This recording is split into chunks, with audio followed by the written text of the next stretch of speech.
السلام علیکم ناظرین۔ حضرت علی ابن حسین رضی اللہ تعالیٰ عنہ کی کنیت ابو محمد اور لقب زین العابدین اور سجاد تھا۔ آپ امام علی مقام امام حسین ابن علی کے بیٹے تھے اور آپ کی والدہ محترمہ کا نام بی بی شہربانو تھا۔ امام زین العابدین کی ولادت بعض روایات کے مطابق 15 جمادی اول اور بعض روایات کے مطابق 15 جمادی ثانی ہوئی، جبکہ سال ولادت 38 ہجری تھا اور اس وقت امام زین العابدین کے دادا جان حضرت علی عالم اسلام کے خلیفہ تھے۔ آپ کا نام آپ کے دادا کے نام پر علی رکھا گیا، جبکہ کنیت ابو الحسن اور ابو القاسم رکھی گئی۔ ولادت کے چند دن بعد آپ کی والدہ کا انتقال ہو گیا، جس کے بعد آپ کی خالہ کہان بانو، جو محمد بن ابی بکر کی زوجہ تھی اور انہوں نے اپنے شوہر محمد بن ابی بکر کے انتقال کے بعد شادی نہیں کی تھی، انہوں نے امام زین العابدین کی پرورش فرمائی۔ 2 سال کی عمر میں آپ کے دادا حضرت علی کو شہید کر دیا گیا۔ ناظرین، امام زین العابدین کا زہد و تقوی مشہور تھا۔ وضو کے وقت آپ کا رنگ زرد ہو جاتا تھا۔ پوچھا گیا تو فرمایا، میرا تصور کامل اپنے خالق و محبوب کی طرف ہوتا ہے اور اس کے جلال اور رعب سے میری یہ حالت ہو جاتی ہے۔ نماز کی حالت یہ تھی کہ پاؤں کھڑے رہنے سے سوج جاتے اور رات بھر جاگنے کی وجہ سے رنگ زرد ہو جاتا۔ نماز کے وقت آپ کا جسم لرزنے لگتا۔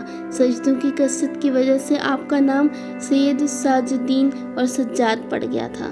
ناظرین، علامہ ابن حجر نے لکھا کہ ایک دفعہ کسی شخص نے آپ کے سامنے آپ کی برائی کی مگر آپ خاموش رہے، تو اس شخص نے کہا، اے علی ابن حسین، میں آپ سے مخاطب ہوں۔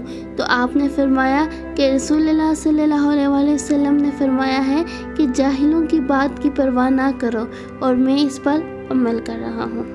امام زین العابدین کی شادی سن 57 ہجری میں آپ کے چچا حضرت حسن ابن علی کی بیٹی حضرت فاطمہ سے ہوئی۔ آپ کے 11 بیٹے اور 4 بیٹیاں پیدا ہوئیں، جن میں حضرت امام محمد باقر اور حضرت زید شہید مشہور ہیں۔ واقعہ کربلا 10 محرم سن 61 ہجری کو پیش آیا۔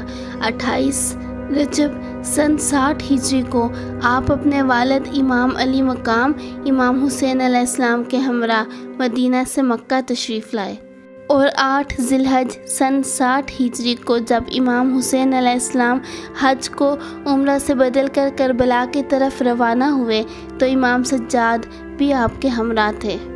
کربلا آنے کے بعد اللہ رب العزت کے حکم سے آپ انتہائی بیمار ہو گئے، یہاں تک کہ 10 محرم کو غشی کی حالت طاری تھی، اس لیے آپ اس قابل نہ تھے کہ میدان میں جا کر درجہ شہادت پر فائز ہوتے۔ امام زین العابدین نے 61 ہجری میں عاشور کے دن امامت کی عظیم ذمہ داریاں اپنے کاندھوں پر سنبھال لی۔ 10 محرم کی شام کو یزیدی فوج نے اہل بیت کے تمام خیموں کو آگ لگا دی۔ بالآخر امام وقت کے حکم پر اپنے آپ کو بچانے کی خاطر اہل بیت کی خواتین خیموں سے باہر آ گئیں۔ اس کے بعد تو ظلم کی انتہا ہو گئی۔ 11 محرم کو آپ کے اہل حرم کو اونٹوں پر سوار کیا گیا اور امام کے گلے میں لوہے کا توق اور ہاتھوں میں ہتھکڑیاں اور پیروں میں بیڑیاں ڈال کے آپ کو پہلے کوفہ اور بعد میں دمشق روانہ کیا گیا۔ تمام شہداء بشمول امام علی مقام امام حسین علیہ السلام کے سر نیزوں کی نوکوں پر ساتھ روانہ کیے گئے۔ خاندان رسالت کا یہ قافلہ 16 ربیع الاول سن 61 ہجری کو دمشق پہنچا اور عورتوں اور بچوں کو رسیوں میں بندھا ہوا دربار یزید میں پیش کیا۔ 1 سال کی قید اور مشکلات سہ کر آپ 8 ربیع الاول سن 62 ہجری کو مدینہ منورہ واپس تشریف لائے اور تمام عمر خاندان رسالت کی شہادت اور نبی آخر الزماں محمد صلی اللہ علیہ وسلم کی آل کی بازار شام اور کوفہ میں کی گئی بے حرمتی پر گریہ کرتے رہے۔ آپ کی زیادہ تر زندگی عبادت اور گریہ میں گزری۔ وہ تمام ارشادات جو آپ کے منہ سے جاری ہوئے، وہ اعمال جو آپ نے انجام دیے، اور دعائیں جو لب مبارک تک آئیں، وہ راز و نیاز کی باتیں آج صحیفہ کاملہ کی شکل میں موجود ہیں۔ جب امام زین العابدین سے پوچھا جاتا کہ آپ کو کہاں بہت زیادہ تکلیف کا سامنا کرنا پڑا، آپ روتے اور فرماتے الشام الشام الشام۔ امام زین العابدین کو اس بات کا سب سے زیادہ غم تھا کہ بیویوں کو سربرہنہ فاسق فاجر یزید ابن معاویہ ملعون کے دربار میں کھڑا ہونا پڑتا تھا۔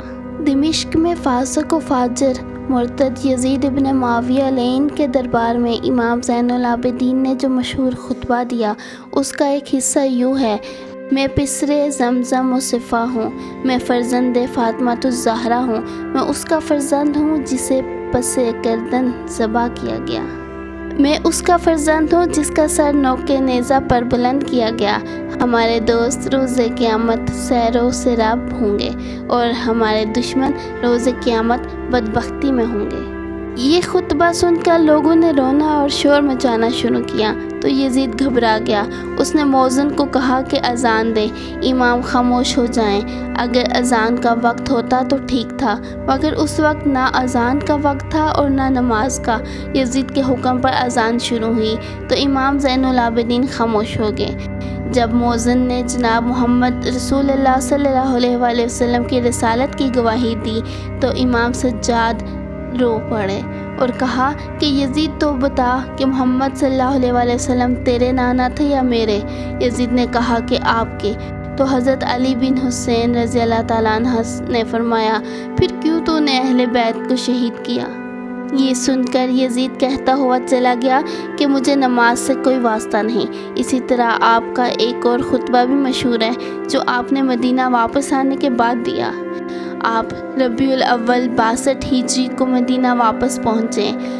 روضہ رسول پر پہنچے تو قبر پر گال رگڑ کر چند اشعار پڑھ کر فرما دیا، جن کا ترجمہ کچھ یوں ہے: میں آپ سے فریاد کرتا ہوں اے نانا، اے تمام رسولوں میں سب سے بہتر، آپ کا محبوب حسین شہید کر دیا گیا اور آپ کی نسل تباہ اور برباد کر دی گئی۔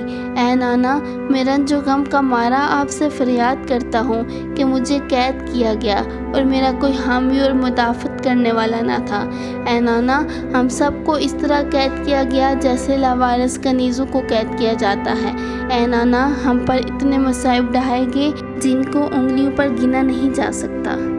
مروان ابن الحکم کے مرنے کے بعد سن 65 ہجری میں عبد الملک بن مروان تخت نشین ہوا تو اس نے حجاج بن یوسف کو حجاز کا گورنر بنا دیا، کیونکہ حجاج نے عبداللہ ابن زبیر رضی اللہ تعالیٰ عنہ کو قتل کر کے حجاز پر قبضہ کیا تھا۔ حجاج نے کعبہ پر سنگباری کی تھی اور کعبہ کو تباہ کیا تھا، حتیٰ کہ اس کی دوبارہ تعمیر کی ضرورت پیش آئی۔ اس وقت عبد الملک بن مروان نے حجاج بن یوسف کو حکم دیا تھا کہ امام زین العابدین کو گرفتار کر کے شام پہنچا دیا جائے۔ اس نے انہیں زنجیروں میں باندھ کر مدینہ سے باہر ایک خیمے میں رکھوایا۔ علامہ ابن حجر مکی کے مطابق عبد الملک بن مروان کو کچھ لوگوں نے سمجھایا کہ حضرت امام زین العابدین خلافت سے کوئی غرض نہیں رکھتے، اس لیے انہیں چھیڑا نہ جائے۔ عبد الملک بن مروان نے حجاج کو حکم دیا کہ بنی ہاشم کو ستانے اور ان کا خون بہانے سے پرہیز اور اجتناب کرو، کیونکہ بنی امیہ کے اکثر بادشاہ انہیں ستا کر جلد تباہ ہو گئے۔ اس کے بعد انہیں حجاج نے چھوڑ دیا اور عبد الملک بن مروان کی زندگی میں تنگ نہ کیا گیا۔